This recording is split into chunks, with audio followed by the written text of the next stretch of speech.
Well, I can see by that date, I need to change it. It's no longer 2023, it's 2024. As you can clearly see, if I tilt my glasses up, I know the doc wants me to do that. It keeps the glare down. We have a much better connection because I had Spectrum come out last week. They had problems. They came out 2 more times this week, and they finally got us hooked up, and we have about 600 megabytes per second. I believe that's download speed, not necessarily upload speed, but neither either way, it's much better than what we had, and it's very clear. Um, so tonight, of course, I have a very special guest on, and a very dear friend, um, Bob Solace. But before I get him on, I wanted to talk about where we're at with the actual film series. There has been some confusion in the past that um, between this show and the film series. So this show is, of course, the live stream. The film series is actually a 30-minute show we're going to hopefully do twice a month, where we interview people who have had close encounters experiences, and we allow them to tell their story. And today I finished the first one with Daphne Fletcher, who's come forward for the first time to speak about her experiences. It was a very moving story. The whole show is really just her. I only speak briefly at the beginning and the end. Um, there's a lot of imagery and some effects that I've done added to it. These glasses are driving me nuts. And it finished today. Now, of course, this has to go before Daphne for final approval. And then when she signs off of it, we should be able to air it on YouTube in 4K this weekend. So, moving on from that, well, we do have another show that we're going to shoot right away. We're going to be working with Yvonne Smith and Bob Solace, and we're going to be studying his case and also doing a regression with him by Yvonne. And this will be done again with a two-man crew, and it's Mary and myself, and that's it. And the reason we do it this way is because I can set up lights and I can operate the camera, I can deal with the sound, but we get rid of this big crew of people standing all around looking at you while you're trying to talk about this sensitive material, and it's very unnerving at times. We did that with Daphne, and it was very successful. So that will be the next one we're going to do, and we have several people lined up afterwards. I also wanted to talk about a film that Mary and I made back in 2018 called But Something Is There. There was also a book done by the same name. I'm going to scroll down here and show you. This is the poster that was done by our dear friend Paul Butcher. He's a fantastic artist. This film is approximately 40 minutes long, and it documents my experiences that I've had. Whitley does some introduction in it, but it's actually a dramatic film, and it's on YouTube. All you have to do is type in Steve Neal's But Something Is There director's cut. It'll come right up for you. I also did a book on Amazon, and you know you can either buy the hard copy or you can read it for free with Kindle. And it's my hope that working with Daphne Fletcher, who is a publisher, I'll be able to get this book re-edited, and we're going to do another edition. But as it stands right now, it's done fairly well with the readers, and it goes into great more detail about my own personal experience, if that's something you wanted to look at. So let's see, what else I made a list. Oh, and then next week we're going to have James Loff. And James, I hope I'm pronouncing your last name correctly. There's been some controversy about that, but I'm pretty sure it's Loff. James is amazing. He just wrote a book, and unfortunately I did not put in here the cover on it, but we'll have him on next week. And of course, I'm going to be promoting that in the emails and on the sites. What else am I forgetting? Well, oh, there's one more thing I wanted to talk about, and of course, it completely slipped my mind. So what I'm going to do is bring on our guest. He's known as, on his book, Robert Salas. He likes to be called Bob. I met Bob and his wonderful wife, Marilyn. Recently, we really hit it off. We become great friends. How I met him was kind of interesting because we got interviewed by a newspaper woman, a journalist, who actually came to the studio. But Bob called me before that and he said, I hear you have some of the same experiences I do. Maybe we should talk. That was his message. So I called him up. We talked. And then Marianne brought him and Marilyn to the studio where we met. And Bob and I just chewed the fat. And I think this journalist, her eyes were dropping out of her head because I don't think she'd ever been around anybody who's had these experiences, who was serious about them and was on the level that we were speaking about it. So we don't know what ever happened to the story. It's my guess that it was too real, too honest, and that's not what the newspaper wanted. They wanted goofy people talking about taking trips to Venus. That's not us. So anyway, I want to introduce you to Bob. Bob, I'm going to bring you on now. Hopefully I do this right. There you are. Hello, Steve. Hey, we got Great to see you. I can see you very clearly. Good image. Um, this has had some. This whole process has been teething. You know, getting this live stream to work, having a bad connection, and everything else that was going on, hitting the wrong links and everything. But I think I finally, at least so far, it looks like I pulled it together, and it'll only get better from here.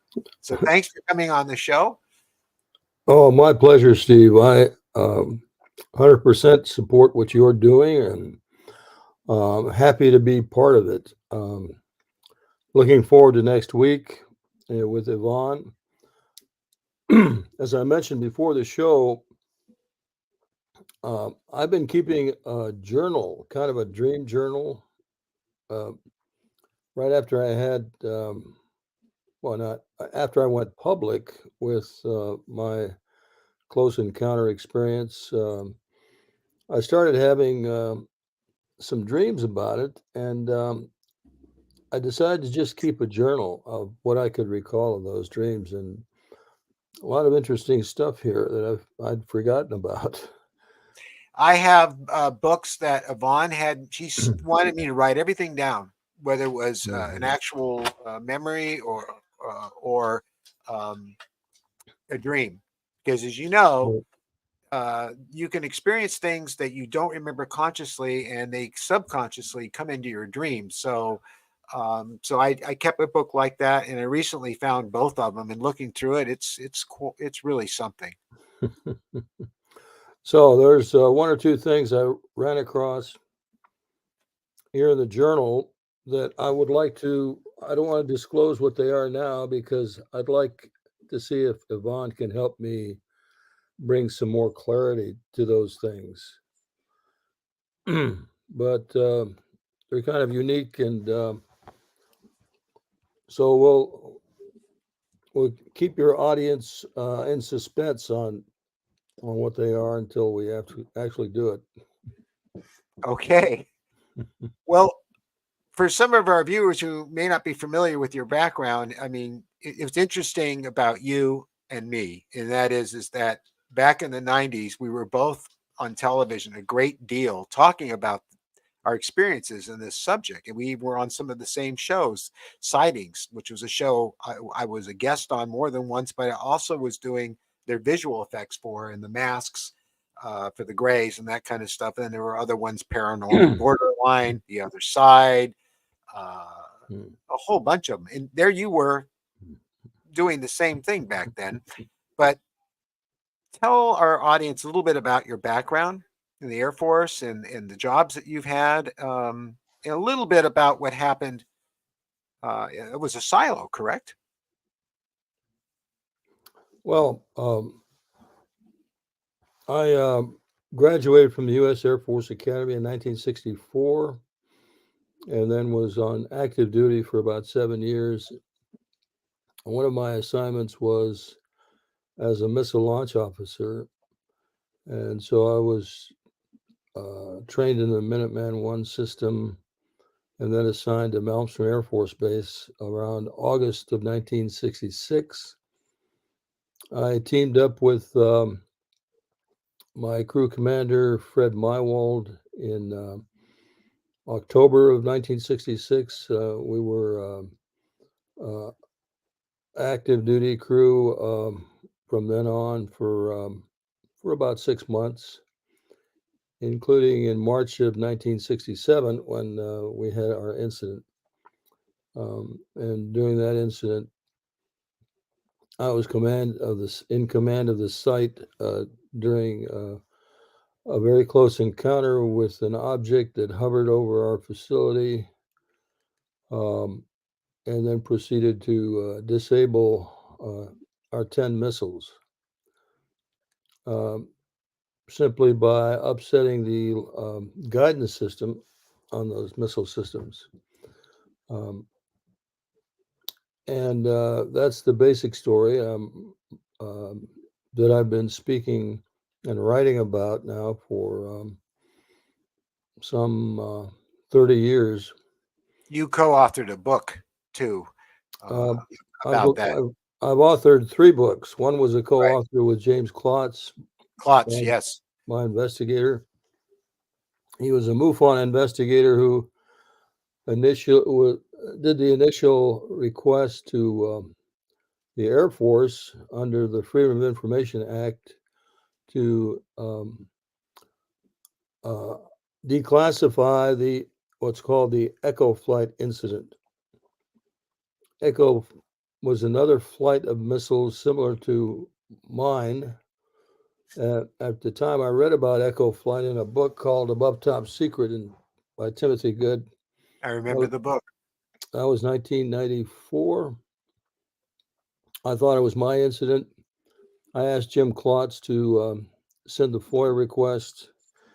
Lo and behold, the Air Force wrote back and said, this is classified. However, since it's been a certain number of years have passed, they're going to declassify the Echo flight incident and send us documents, which they did. And on the basis of those documents and then appearances on shows like Sightings and the Art Bell show, we got more witnesses to come forward that supported the facts of that incident. And that's what I base my books on. And so I've written 3 books now. My latest is called UAPs, The Nuclear Puzzle. Oh, there you go. You got it. There it is. Oh yeah, you betcha. I'm slick tonight.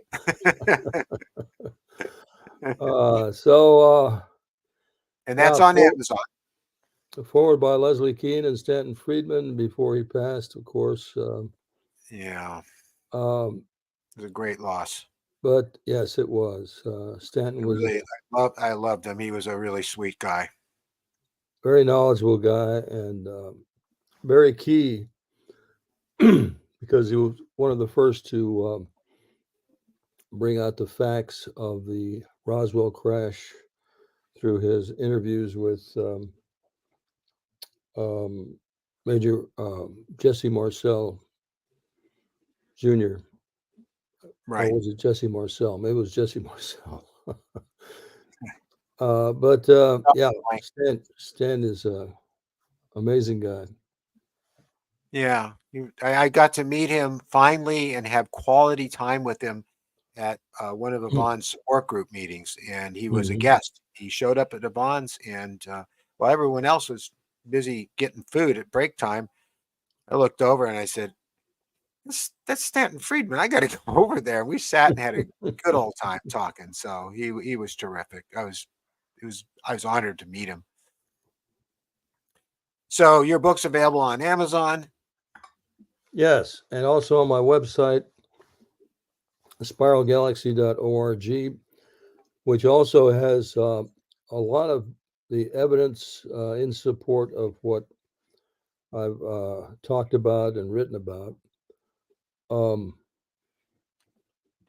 People can also go to my YouTube page. It's Bob Solace. It's my YouTube channel, and see some of the videos I've produced talking about the Maelstrom incidents. Now, see, if I had really done my homework, I would have got those links from you ahead of time and been able to put them up on the screen. But the nice thing is that this is being recorded and they can go back and stop it, anytime they want and get that information. So I won't make that mistake next time. In fact, I'm writing that down right now. Okay. Okay. Very important because I have a whole list going down here because, this is the third time second time that we did this. The first time was okay, but it was very fuzzy and I just wasn't organized at all with everything that's been going on with the house being flooded and spending most of my time here now while the house gets rebuilt.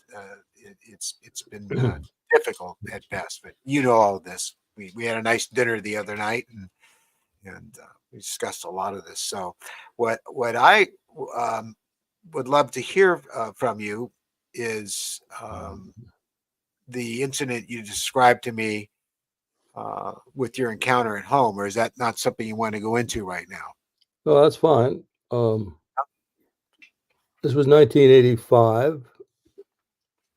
I was able to nail down the date because of the house we were in. We lived in Manhattan Beach, California at the time, and I was in process of remodeling this house and subsequently other houses, trying to work my way towards the beach. So I would remodel the houses and then sell them by another fixer a little closer to the beach, remodel and sell, and so on. So I remember where I was in this the time frame I was in this particular house, and on this night I can't give you the exact date. I was in bed with my wife, and we had two children in the house, two small children in their own bedrooms, and I woke up and saw a blue light that looked like it was coming from our living room. I woke my wife and told her about the blue light, asked her if she saw it, just to confirm it. And she said yes. And I told her I'd have to get up and investigate because we had no blue lights. I started to get up and I couldn't. At that point, I became paralyzed, completely paralyzed. I couldn't move at all, except I could, turn my head a little. And I wanted to ask my wife for help because I remember struggling with every ounce of energy I had because I couldn't move. And I asked my wife for help, and I looked over, and she was now unconscious, literally unconscious. That's very creepy, isn't it? It is creepy. I couldn't wake her. Yeah, I experienced the same thing more than once. And pardon me. So the next thing I remember is looking at the doorway to our bedroom and seeing something that looked human, but I wasn't sure. I actually drew a sketch of what I saw, but it was basically someone with a hood standing in the doorway. It's not uncommon for the visitors to be seen with hoods. But I could not make out its face, or I don't recall what the face looked like. Was it backlit? So I don't know if you can see that. I'm afraid to click on something I don't quite get, but yeah, I can actually. Yep. So I remember the large eyes and the hood, but nothing else. Next time, we'll have you take a picture of it and send it to me, and then I can put it in here, and I can do that. Yeah. Yeah. So. Yeah. Okay. And then the next thing I recall is being aware, and this is the best way I can describe it, aware of what seemed to me small children in the room. And again, no specific details at this point that I recall, except that they were small beings. Um, Did their oh, body language seem to suggest to you that they were children-like? they were childlike, yes, Yeah. because of their size. I don't know if there was any communication or not. There may have been some, but like, what are you? Who are you, and what are you doing here? But the next thing I was being lifted off the bed. Um, so it's like these small children had somehow been responsible for my rising up off the bed. And now I was floating in the room, and they were directing me towards the window of the bedroom. We just had one window. This was a small house. And I remember locking that window with is one of these double hung windows with a latch. Hmm. And I remember thinking, these are small children. They couldn't possibly reach that latch or know how to open the window. I kind of chuckled to myself. And then, but they kept directing me towards the window. I was floating towards the window, and the window never opened. Uh, it sounds ridiculous, but I went No, right. it doesn't. I went right through the window. No glass shattered, nothing like that. Just my whole body. And I was just reading through my journal, and I went through the window almost in a vertical position. So, which of course I'm much taller than the window, but I went right through the window vertically. Um, Next thing I recall is being shown a needle. And by shown, I mean they placed this needle right in front of my eyes. It was a relatively long needle. And again, I Let's do see agree. if I can enlarge your screen here by having you go solo. Oh, yeah, look at that. So the needle was, like I said, 8 to 12 inches long. Yes. And it looks something like that. I have drawings I did for Yvonne. Can you bring that back again and show us the drawing of the creature in the doorway? Yeah, down a bit more, a little bit closer. Okay. I feel like Hal, a bit flatter, Frank. No, Dave. Okay. Yeah. Can actually see that. I can even read. So, Mhm. so that But- needle, I have drawings. I don't have them loaded in tonight, but I know and I would. And you would see the needle that I saw and that was drawn, and it's almost the same. Okay. But this needle was being held by long, bony fingers. So I'm probably on one end of the needle, but I remember these two very long, bony fingers. That's important to remember that little detail. And I'll tell you why later.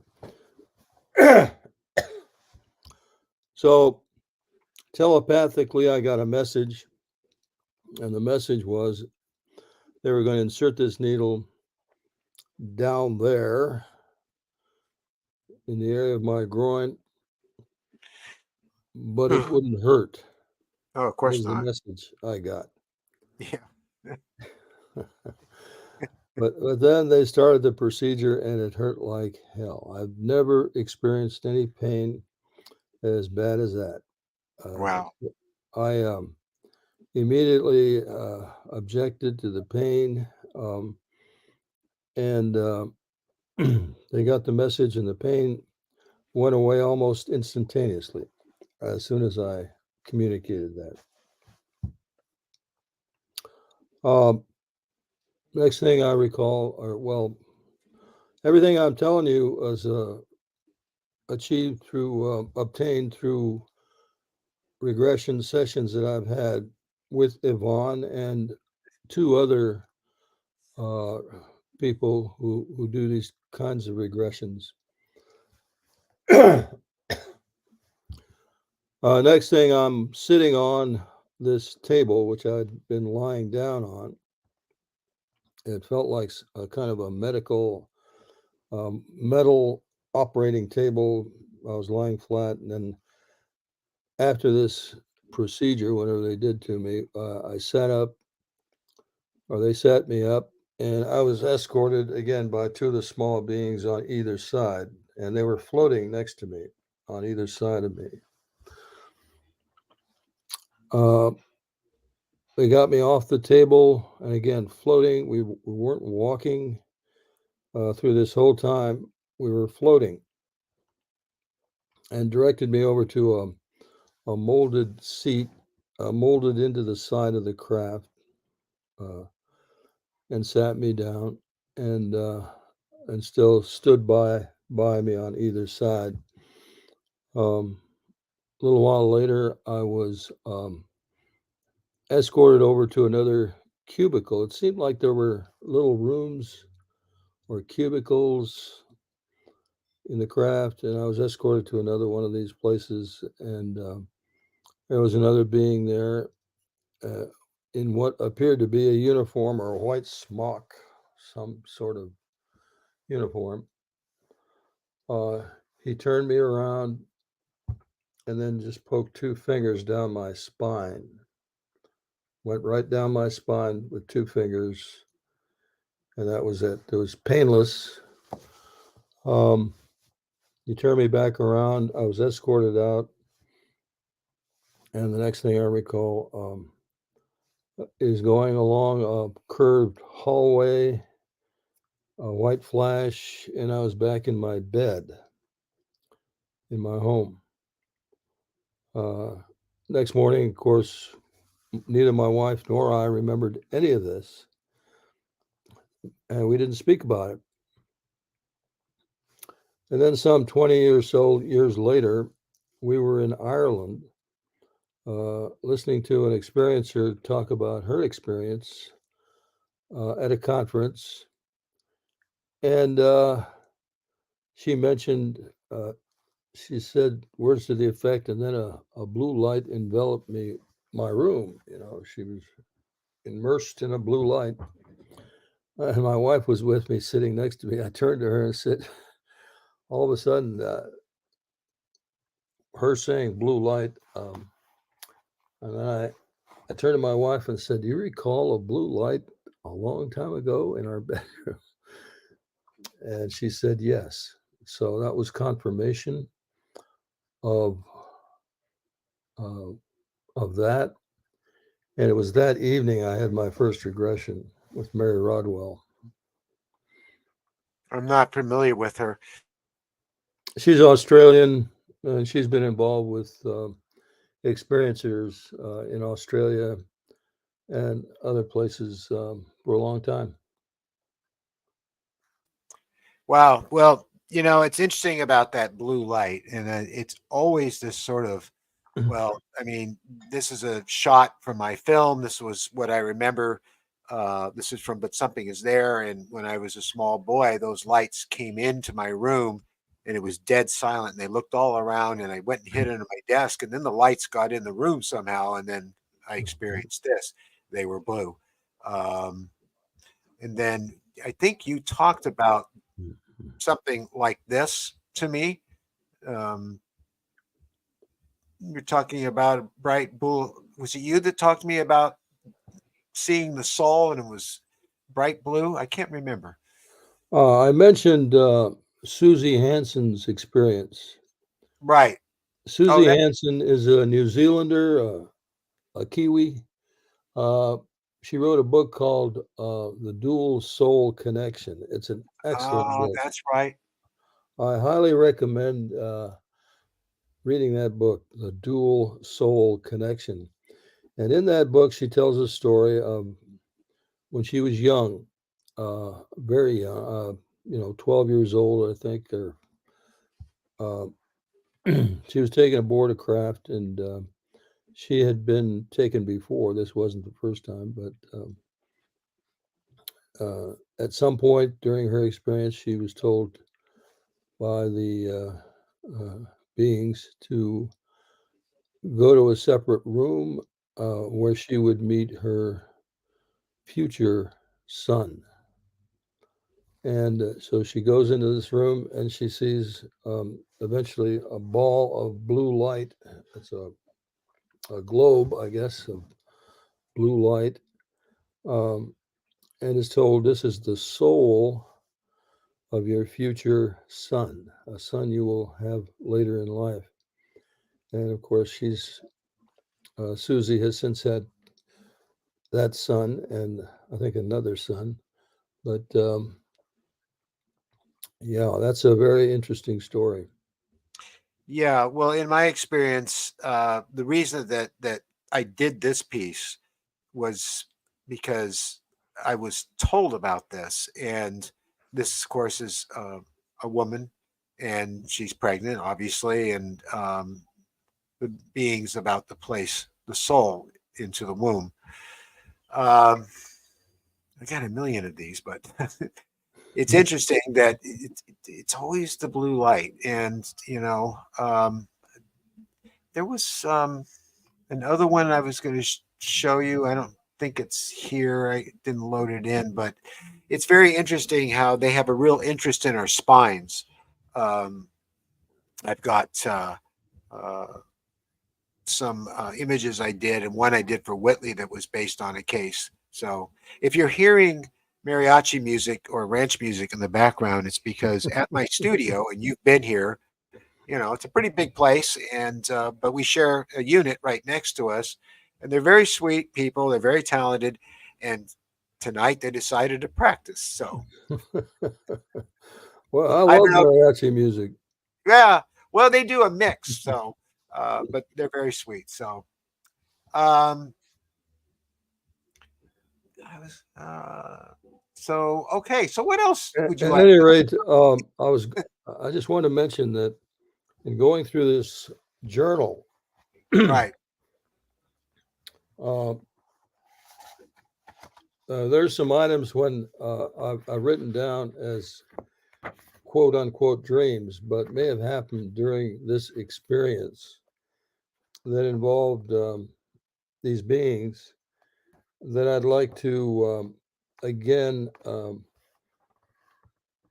uh, see if we can bring some more information in when I have that session with Yvonne next week.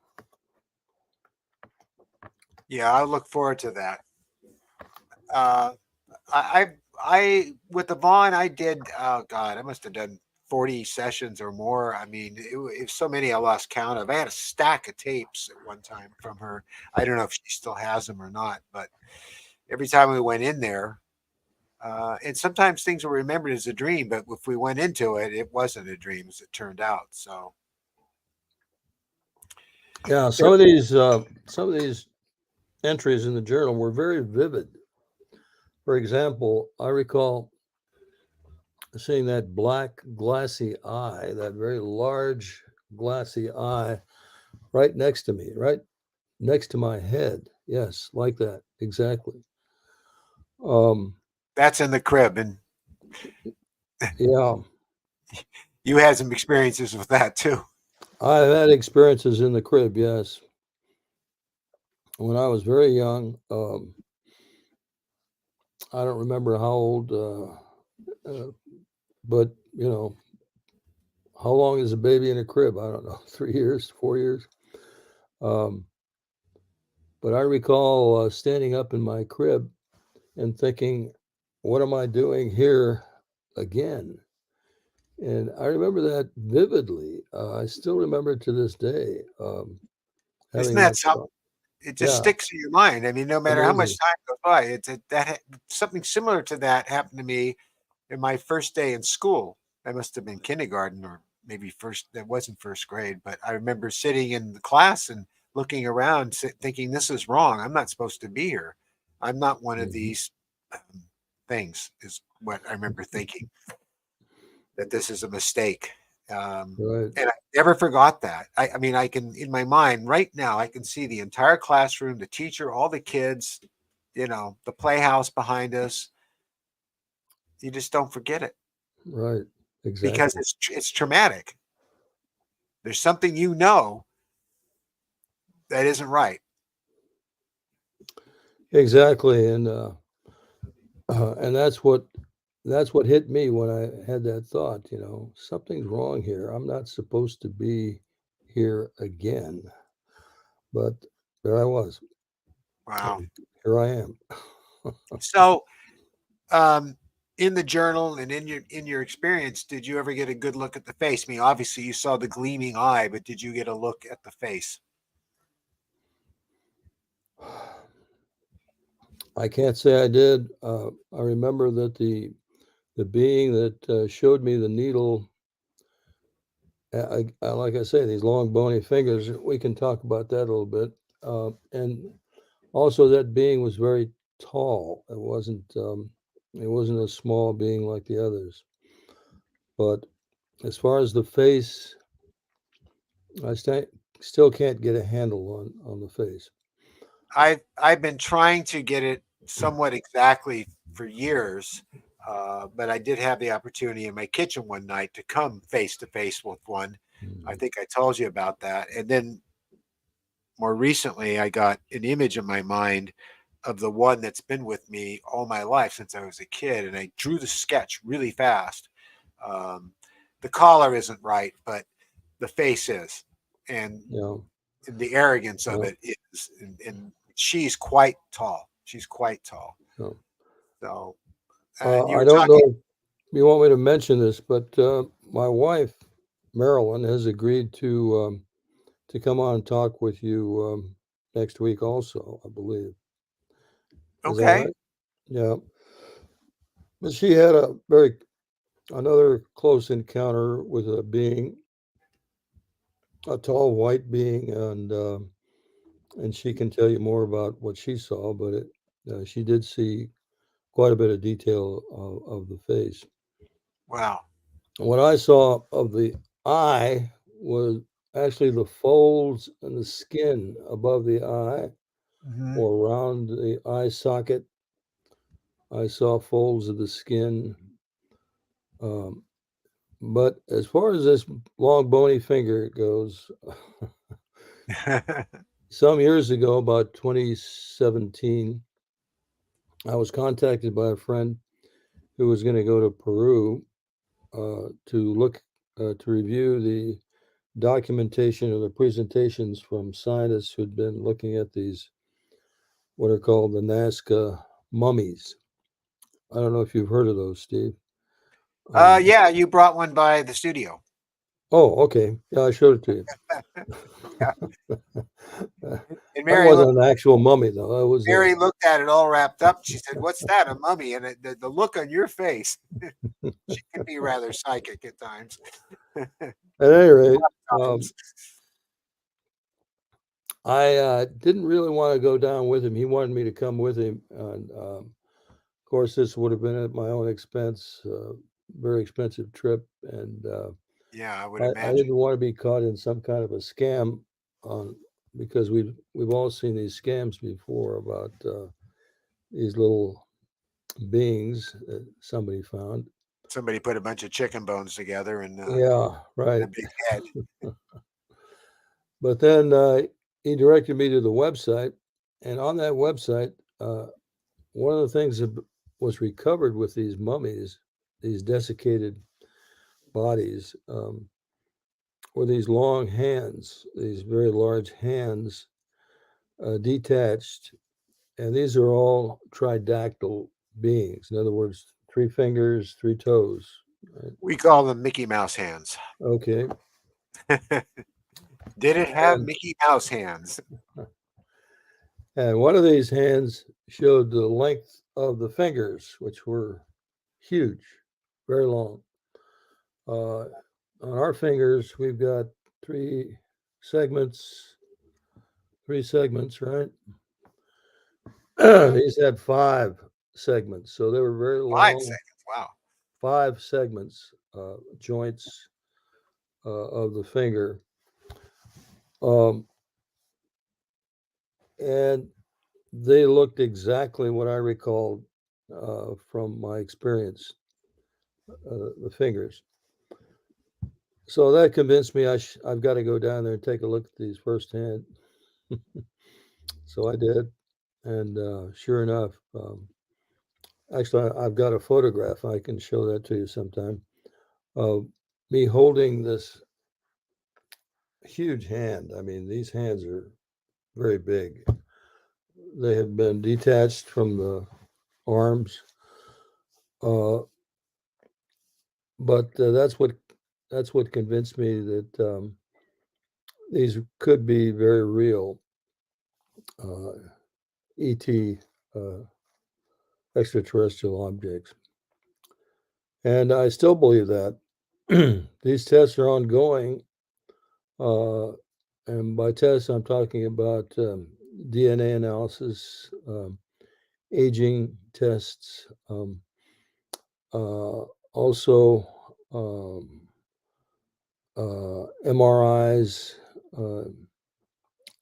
getting very detailed information about these beings, and there's quite a collection of them now. I think over a dozen, over 12 of them have been recovered, and they're being studied by scientists. So we are getting good scientific feedback information on these things. So I think you'll hear more about them in the future. Yeah.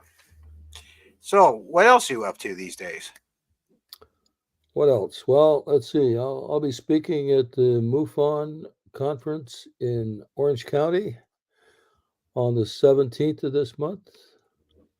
I didn't know about that one. I'm sort of Yeah. out of the loop.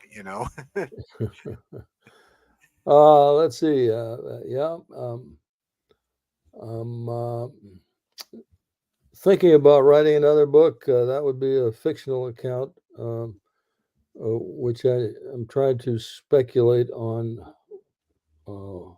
what the objectives of these beings are. You read mine, right? The double slit experiment. You did, I think. Yeah. Yes, I did. Yeah. Yeah. That's Very our next interesting. film.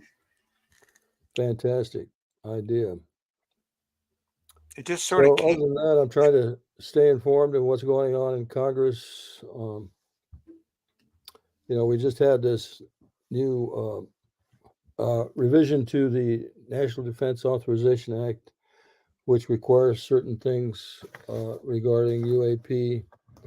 It requires all government agencies to cough up what they have as far as documents or any objects they may have recovered on UAP. The regulation says within 300 days. So Here's I'm a hoping. little, I'm a little suspicious that that'll Yeah, happen. I think we all are. Um, so we'll see what happens, but at least we've got more people people in Congress very interested in this subject. They're going to have regular briefings from the Intel Agency and the agencies and the Department of Defense on throughout the year. So we'll see what happens. Of course, these will be classified briefings. Public won't know what the details are unless they're leaked. But then again, the more people that know about the details, the chances of leakage are better. Yeah, well, hopefully that the leak stuff they actually take seriously because sometimes they don't. They think, oh well, anybody Yeah. can make that up, but I don't know.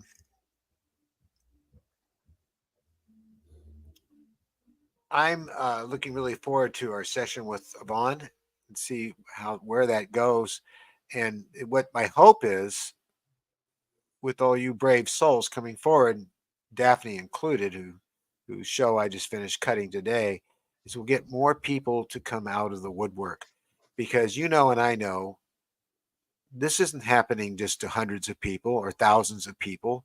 It's happening to millions of people. And a lot of those people are afraid to come forward. And obviously, we've talked about this before. That's the whole point of breaking the silence. The show is um, to get them to come forward and to have them feel comfortable, and also to have them realize how important it is for them to do so. Because if millions of people come forward and claim this experience and tell their stories, it's going to help a lot because the very serious, the so-called serious UFO researchers, they don't really allow at the conferences, not many of them, especially Seoul, they didn't do it. They don't allow the close encounters witnesses to have a voice. It's almost like they want to stay detached from people who have had experiences. It's fine to talk about the spacecraft. It's not fine to say, hey, I met the driver. And so this is what we're trying to do. And of course, everything you're doing, and James Loft, who's here tonight, commenting, um, is doing, and the Bond's doing, and all the Yeah. other people know is trying to get this stuff out in front of the public from people who are very honest about it. Yes, and now that it's um, become more acceptable to talk about this without being called insane or crazy or loopy, I think we will have more people come forward this year. More people will tell their stories, and even if they don't have, let's say, evidence to support what they say, I think we ought to at least listen to what people do say, and eventually we'll have more hearings, more public hearings in Congress, hopefully, and little by little, we'll open up some cracks in this secrecy regime that we've had for so long on this Yeah. subject. I mean, they've been sitting Uh, on top of the greatest show on earth. yeah, I mean, really, it's just nothing could be more amazing and world changing than having contact with non-human intelligence from right. somewhere else, probably our immediate galaxy, but it could even be beyond that. It could even be interdimensional. It could be all of it, and it's been kept from us. And I think it would really Yes, change the way people view reality if they realized what they were part of. It starts with just recognizing that our sun is a star. And I think I told you that story about people I've been with who didn't know that our sun and the stars were the same thing, the same kind of thing, because obviously there's many different types of stars, but they're all fusion reactors and they all warm at the right. warmest. And once they make that leap, it's like, oh, so all the stars I'm looking at night, they are like our sun. There could be other planets there, and the universe is billions of years old. And oh, I mean, that one lady that I told that to that one night who didn't know our sun was a star, you could see the light bulb go on. Yeah, yeah. She Well, now realized at that moment that maybe we're not alone.